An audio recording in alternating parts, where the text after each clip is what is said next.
Salutations, chers amis. Après une petite pause, nous sommes de nouveau ici pour poursuivre notre série sur les croyances fondamentales de l'Église adventiste du 7e jour. Comme l'indique notre première croyance fondamentale, nous croyons que les Saintes Écritures, l'Ancien et le Nouveau Testament, sont la parole de Dieu écrite, donnée par inspiration divine.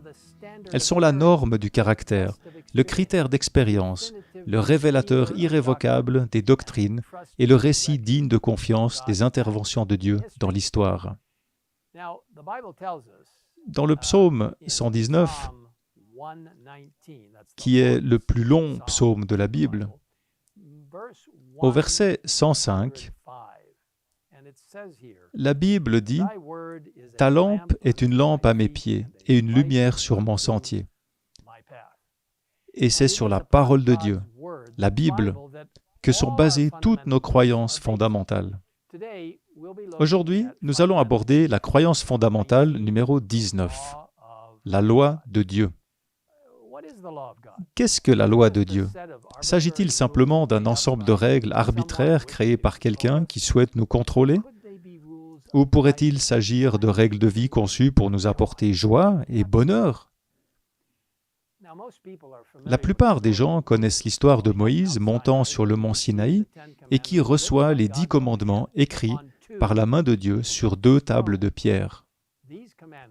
Ces commandements étaient si importants qu'avant de les écrire, Dieu les a énoncés de vive voix à toute la nation d'Israël, leur rappelant qu'il est l'Éternel, ton Dieu, qui t'a fait sortir d'Égypte, de la maison d'esclavage. Et pourtant, la loi de Dieu existait bien avant d'être écrite sur les tables de pierre. En fait, elle existe depuis l'éternité, et elle est une transcription du caractère d'amour de Dieu. En résumé, les 4 premiers commandements décrivent comment nous montrons notre amour à Dieu. Numéro 1, tu n'auras pas d'autre Dieu devant moi. Numéro 2, tu ne te feras pas d'idole. Numéro 3, tu n'utiliseras pas le nom de l'Éternel, ton Dieu, à la légère. Et le numéro 4, un beau commandement, souviens-toi de faire du sabbat un jour saint. Et les 6 commandements suivants décrivent comment nous montrons notre amour à nos semblables. Numéro 5, honore ton père et ta mère. Numéro 6, tu ne commettras pas de meurtre. Numéro 7, tu ne commettras pas d'adultère. Numéro 8, tu ne commettras pas de vol. Numéro 9, tu ne porteras pas de faux témoignages contre ton prochain. Numéro 10, tu ne convoiteras pas les choses d'autrui. Vous voyez, mes amis, nous avons ici 10 préceptes de Dieu, brefs mais complets, qui font autorité et qui, contrairement aux lois humaines qui ne réglementent que le comportement extérieur, vont beaucoup plus loin, révélant ce qu'il y a dans nos cœurs. Ellen White écrit « Il n'y a aucun mystère dans la loi de Dieu. Tous peuvent comprendre les grandes vérités qu'elle renferme. L'intelligence la plus faible peut en saisir les règles. Le plus ignorant peut régler sa vie et former son caractère d'après cette règle divine. » La croyance fondamentale numéro 19 des adventistes du 7e jour décrit la loi de Dieu comme suit. Les grands principes de la loi de Dieu sont contenus dans les 10 commandements et manifestés dans la vie du Christ. Ils expriment l'amour, la volonté et les desseins de Dieu concernant la conduite et les relations humaines et sont impératifs pour tous les êtres humains de tous les temps. Ces préceptes constituent le fondement de l'alliance contenue par Dieu avec son peuple et la norme de son jugement. Agissant par le Saint-Esprit, la loi démasque le péché et fait éprouver le besoin d'un sauveur. Le salut procède entièrement de la grâce et non des œuvres, mais ses fruits se traduisent par l'obéissance aux commandements de Dieu. Celle-ci favorise le développement du caractère chrétien et produit un sentiment de bien-être.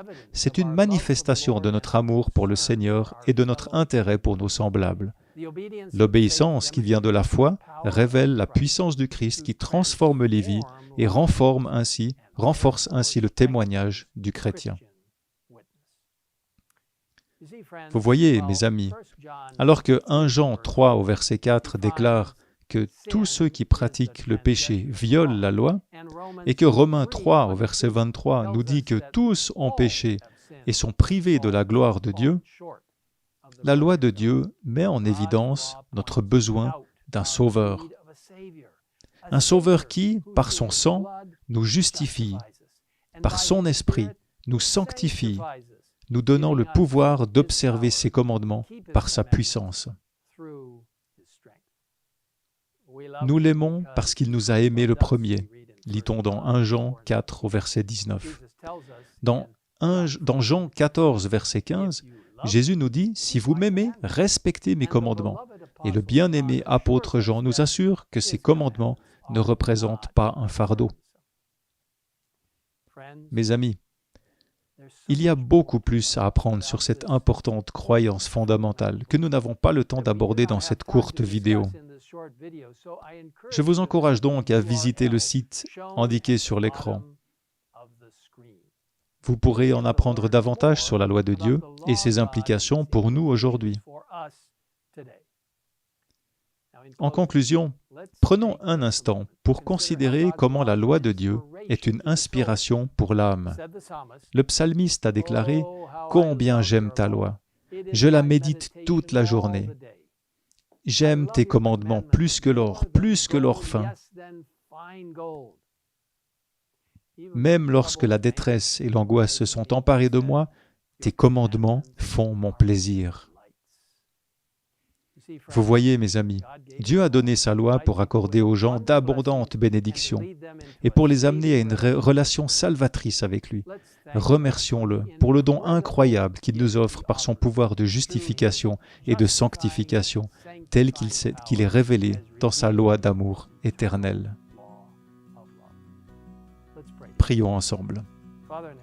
Père Céleste, nous venons te remercier pour la loi éternelle qui dure à jamais, qui a été écrite sur des tables de pierre et que nous avons aujourd'hui dans nos Bibles, pour nous rappeler ce que la vie devrait être alors que nous nous abandonnons dans tes bras.